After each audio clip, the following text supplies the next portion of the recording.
Hi, this is Mindy Jackson, and today we are going to play Makerspace Mania on a website called Look It. If I wanted to host a game I created on Look It, if you are a classroom teacher or librarian, you get to select a game mode.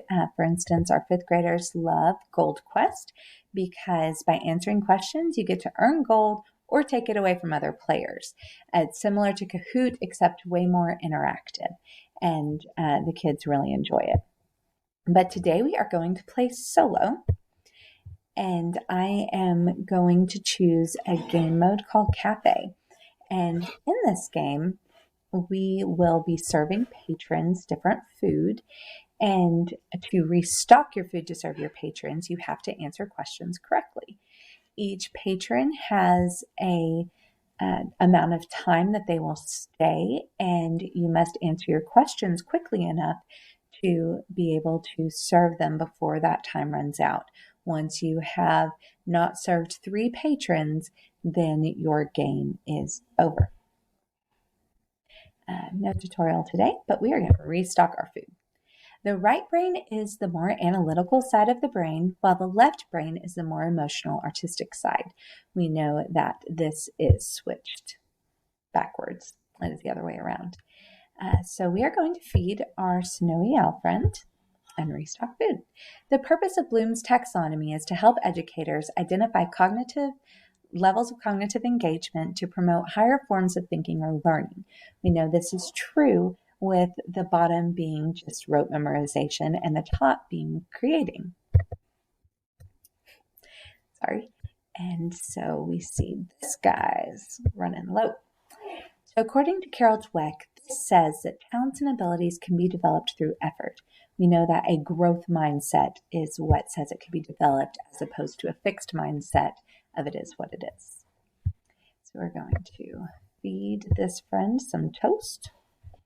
Maybe feed him some toast and restock our food. The AASL Learning for Life initiative has 4 main standards for libraries. Which of the following is not one of the main standards? Think, grow, share, or silence. While people might think of silence with libraries, that is not one. So we serve our dragon friend. Which of the following is not a reason libraries make a great location for makerspaces?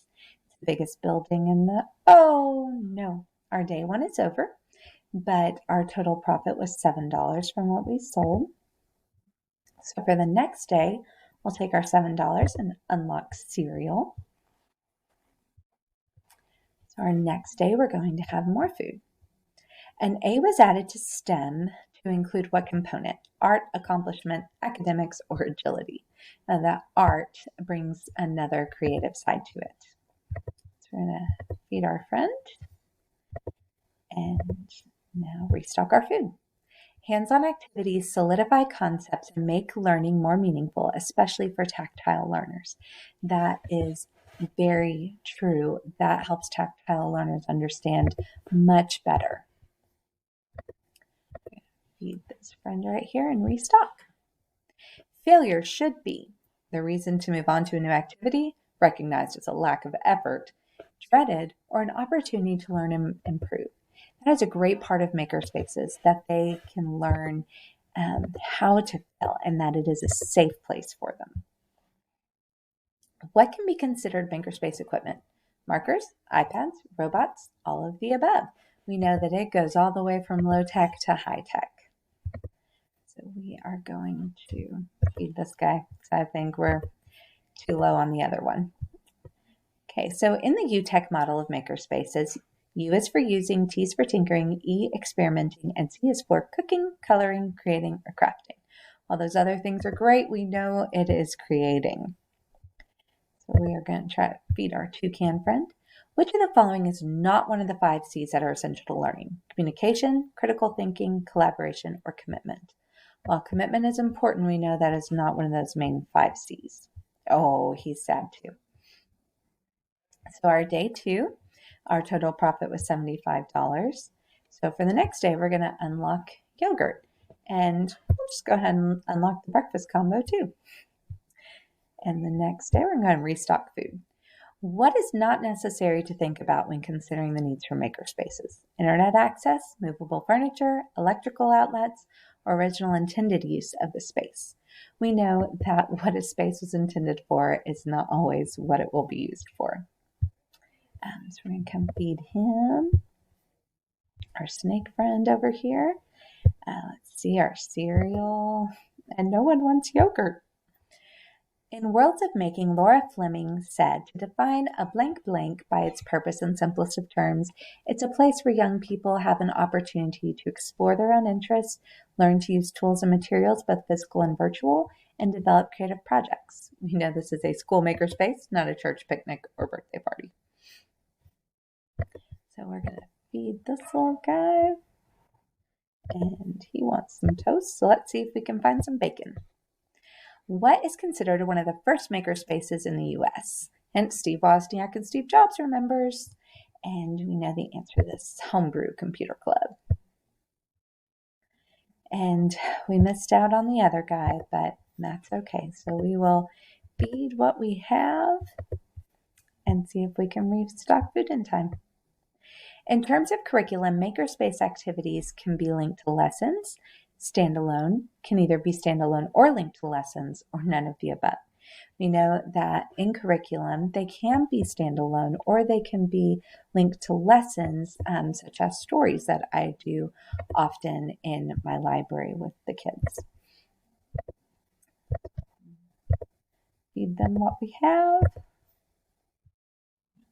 Which is not considered a primary issue of makerspaces? Noise, cost, messiness, or freedom? We know it can be noisy, costly, and messy, but the freedom to create is never bad. My game is over because I failed to serve 3 customers today. But let's see, you get to choose a token multiplier.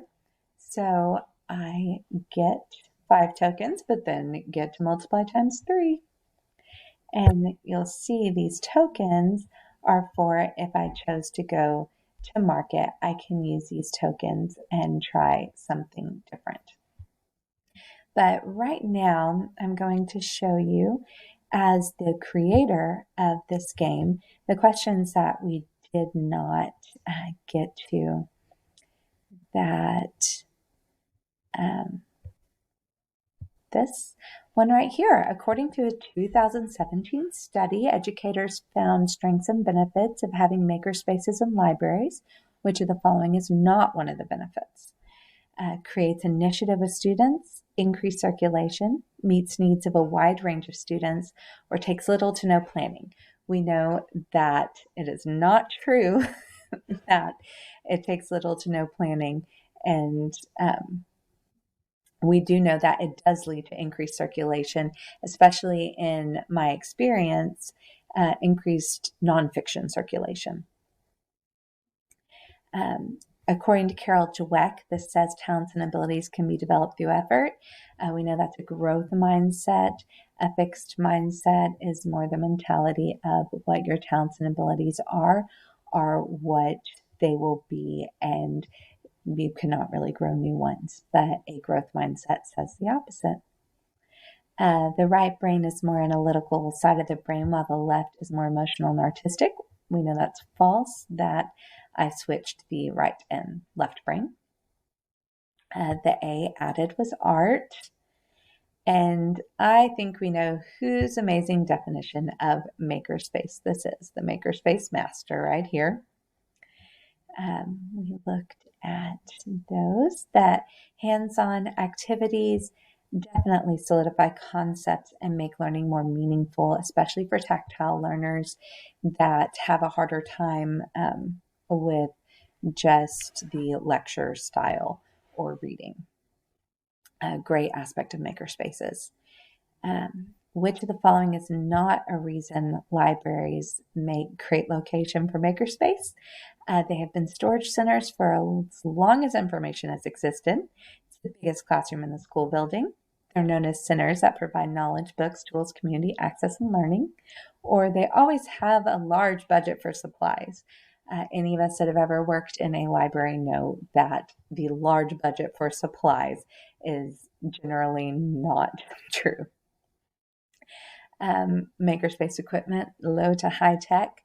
All finished products can be seen. We know that this is false, that as this question, examples of learning and growth not resulting in a physical product, that you can have advanced critical thinking and greater spatial ability.